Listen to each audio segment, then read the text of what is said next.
Episode की शुरुआत में माहिद परवेज से कहता है कि सहर को तेज बुखार है और उसे अस्पताल ले जाना चाहिए। परवेज इस बात को हल्के में लेते हुए कहता है कि मोहल्ले में ही डॉक्टर है, वही सब संभाल लेगा। वह यह भी कहता है कि जब सहर को होश आएगा तब वह माहिद को बता देगा। माहिद चला तो जाता है, लेकिन उसकी चिंता और बढ़ जाती है। माहिद बार बार सहर के बारे में सोचता रहता है। वह उसे फोन करने की कोशिश करता है, लेकिन मन बेचैन रहता है। तभी उसे याद आता है कि उसकी अंगूठी सहर के घर छूट गई है।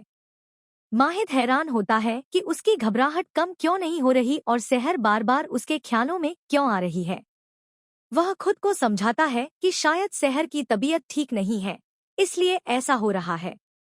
इधर सहर को होश आता है और उसकी नजर माहिद की अंगूठी पर पड़ती है। वह चौंक जाती है कि माहिद की अंगूठी उसके घर में कैसे आई। उसे यह जानकर और झटका लगता है कि वह अपने ही घर में है। वह याद करने की कोशिश करती है कि वह यहाँ कैसे पहुंची। तभी उसे बीते हुए पल याद आते हैं। सहर को याद आता है कि जो ड्राइवर उसे लखनऊ ले जाने वाला था, फरीद ने उसे दिल्ली में छोड़ने का आदेश दिया था। ड्राइवर ने कबूल किया था कि अगर माहिद को पता चल गया कि उसने सहर की मदद की है तो माहिद उसे मार डालेगा, जिंदा दफना देगा।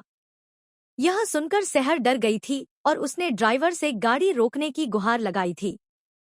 जब ड्राइवर नहीं माना तो सहर ने चेतावनी दी कि अगर वह माहिद से डरता है तो उसे उसकी मंगेतर से भी डरना चाहिए। आखिरकार ड्राइवर ने गाड़ी रोकी, लेकिन जब सहर भागने लगी तो उसने लकड़ी से उसके पैरों पर वार किया और उसे गिरा दिया। वह मदद के लिए चीखती रही, लेकिन ड्राइवर उसे जबरदस्ती माहिद के पास वापस ले जाना चाहता था। वर्तमान में लौटकर सहर घबराकर परवेज से कौसर के बारे में पूछती है। परवेज लापरवाही से कहता है कि कौसर बहुत अच्छा खाना बनाती थी और आज उसे उसका खाना याद आ रहा है। सहर गुस्से में पूछती है कि उसने कौसर के साथ क्या किया और वह कहाँ है, लेकिन परवेज जवाब देने के बजाय खाना खाने लगता है। घबराई हुई सहर पूरे घर में कौसर को ढूंढती है, हर कमरे में जाती है, लेकिन वह कहीं नहीं मिलती।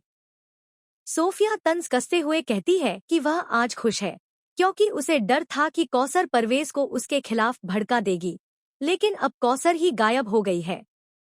सहर टूटकर रोने लगती है।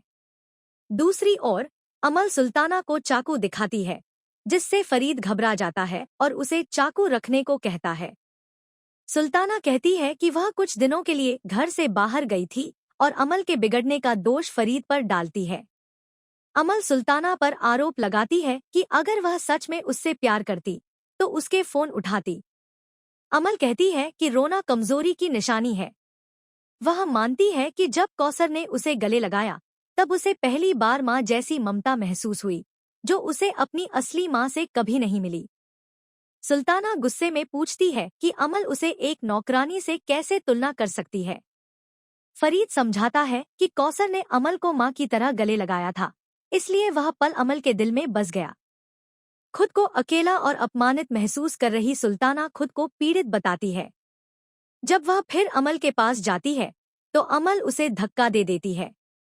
गुस्से में सुल्ताना चाकू लेकर कमरे में बंद हो जाती है। फरीद दरवाजा तोड़कर अंदर जाता है और देखता है कि सुल्ताना ने खुद को नुकसान पहुंचाने की कोशिश की है। वह तुरंत एम्बुलेंस बुलाने को कहता है। इधर आयशा की शादी की रस्में शुरू हो जाती हैं।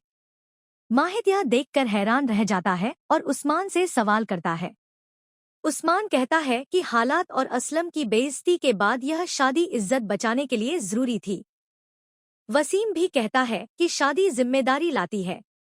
माहिद इसका विरोध करता है और कहता है कि आयशा बहुत छोटी है। वह साफ कहता है कि कुरान और हदीस के अनुसार दुल्हन की रजामंदी जरूरी होती है, और जब काजी ने आयशा से पूछा तो उसने चुप रहकर इनकार किया। जबरदस्ती शादी कराना गुनाह है और वह यह जुल्म नहीं होने देगा। सब माहिद की बात से सहमत हो जाते हैं, जबकि उस्मान मन ही मन कुछ और सोचता है। वापस सहर लगातार कौसर का नाम लेकर चिल्लाती है। परेशान होकर सोफिया परवेज से सच बताने को कहती है। गुस्से में सहर खाना फेंक देती है और जवाब मांगती है। परवेज बेरहमी से कहता है कि कौसर इतनी दूर जा चुकी है कि उसका हाल बताना भी मुश्किल है। असल में कौसर एक स्टोर रूम में बंद है और खुद को छुड़ाने की कोशिश कर रही है। वह सेहर को आवाज देती है और डरती है कि परवेज ने सब कुछ जान लिया है। सेहर टूटकर परवेज से कहती है कि वह कौसर के बिना नहीं जी सकती। परवेज आरोप लगाता है कि सेहर और कौसर भागने की साजिश कर रही थी। आखिरकार वह अपनी शर्त रखता है कि अगर सेहर बिना किसी विरोध के माहिद से शादी कर ले तो शादी के बाद कौसर को उसके सामने लाया जाएगा। यह सुनकर सेहर पूरी तरह टूट जाती है।